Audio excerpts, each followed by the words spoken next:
Yo, how's it going everybody? It's me, Arctic. Today's video we're going to be going over a complete DPS build guide for Yelan. Now, I know what you're thinking, she's not really that much of a main DPS, she only really has one thing that can kind of make her a main DPS, and that would be her special charge attack. We're going to be focusing on this build, trying to get the most out of her charge attacks, not necessarily focusing on the rest of her kit. However, if you're really going for overall damage, I think a more overall build is what you're going to be looking for, not specifically focusing on charge attacks, but that's all this video is going to be, focusing on getting the most out of charge attacks, either for you nuke damage testers trying to get the most damage out of the charge attack, and just for you casual players that just want to try to use her charge attacks. Or if you go all the way up to C6, I think C6 Yelan with this build is actually going to be relatively potent, kind of similar to going with a Ganyu as a main DPS as well. But if you are new to the channel, remember to subscribe. I just changed my name also to Arctic the 12th Fatui Leakinger, so considering that most of my content is Genshin Impact League focused and also early character build guides like you're seeing today. But anyway, let's get back to the video. So as you know, Yelan's charge attack does damage based on her HP. Now this is the actual special charge attack that refreshes after 5 seconds of being off the field. So really, you're not really going to have Yelan on field too much. However, her E skill does actually apply an effect that if you explode its E skill damage, that's basically going to have a chance to reset that breakthrough skill. So effectively what you're planning on doing, and this is what I would kind of recommend, is using your E skill once you get on the field and actually applying whatever group of enemies you're fighting with that E skill, and then that's when you want to use Yelan's special charge attack, and that has an 80% charge time decrease. So that's actually going to be really fast. It's not quite instant how Ganyu's charge attacks are at C6, but it's still going to be really fast, and I think it's going to be extremely fun to play around. But yeah, so basically just pop your E when you get on the field and then use your charge attack, and you're going to be kind of set on resetting that charge attack while you're still on the field. So you're going to get the most out of her on-field time, you know? Just going over the weapons real quick, in terms of the ones that are actually really good in terms of boosting out her charge attack damage, that kind of stuff. Let's see, what weapons do we have? Really, there's not too many good options considering that most of Yelan's damage comes from her HP, if not all of it.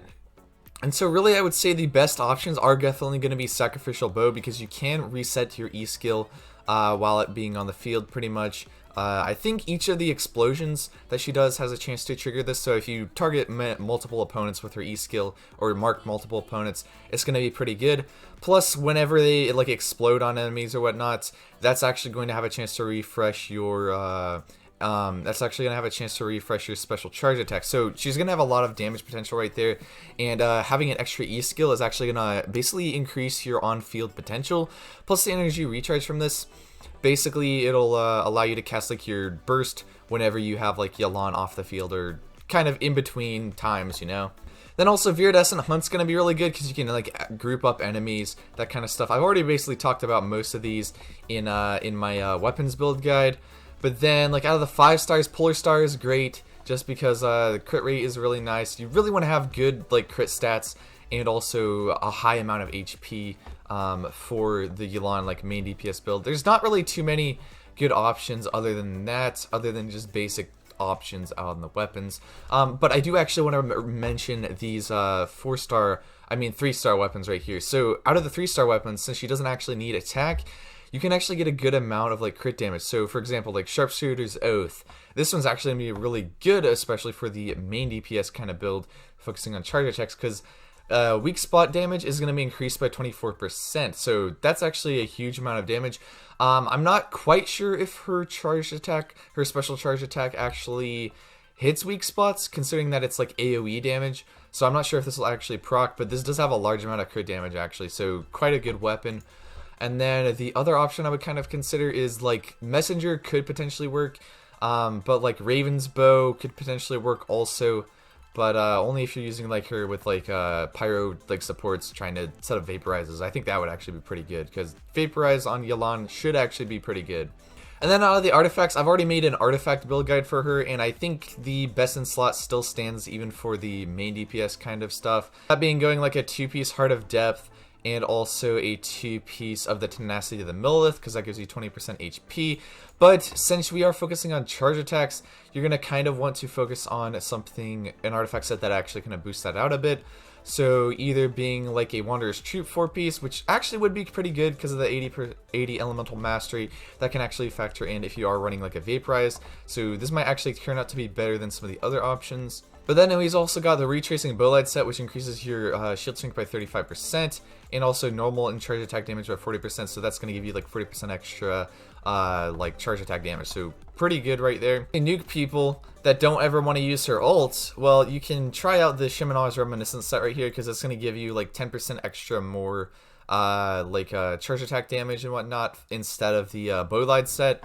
But if you're just general playing, I wouldn't really recommend this because it saps your burst energy, which is actually kind of important for her overall DPS. Kind of want to mention is that her first passive right here is also going to matter quite a bit, especially if you are running Yelan and trying to get the most out of her whole kit's damage.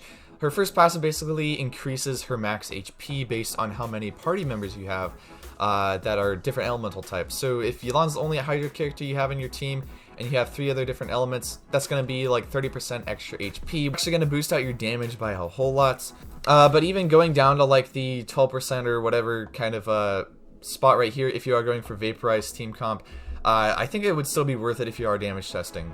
But then the second passive basically just increases your active character when you have the ult up. So if you do have the ult up and you're not going for like a Vaporized team comp with Yelan,